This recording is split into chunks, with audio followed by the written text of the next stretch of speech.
The best in decades. Good news for people who may want to switch jobs or even start a new career. Good morning to career coach Tracy Timm. Good morning. And you say it's all about career clarity, which is, help me, that's mumbo jumbo to me. What is that? You know, the number one thing that I find that's holding people back from finding work that they really love, that engages their skills and their talents and their expertise, is just the clarity of what that is, right? Where do they fit into the market? And oftentimes people don't figure that out because they put the cart before the horse. They see what's available instead of figuring out who they are and what they can add. Okay, so now might be the time to act or think about acting. How good is the job market? You know, we're so fortunate to be here in Texas, specifically here in Dallas. If you look at the fastest growing cities across the country, actually, Austin is #1 in job growth right now. Dallas is #5.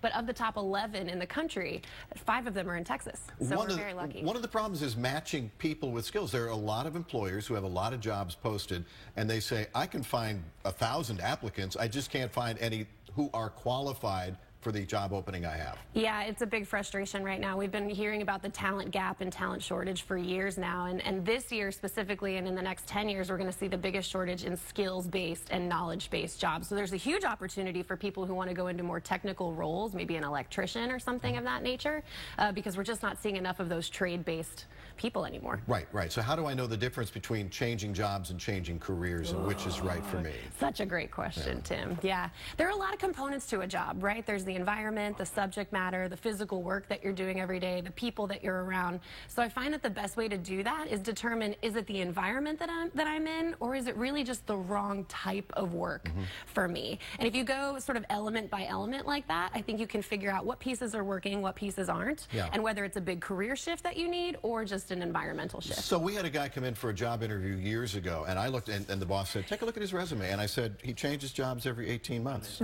And sure enough, he was here for 18 months and he quit. Is that necessarily bad if you are a serial job changer or jumper? Oh, yeah, that is really the big question for everybody right now.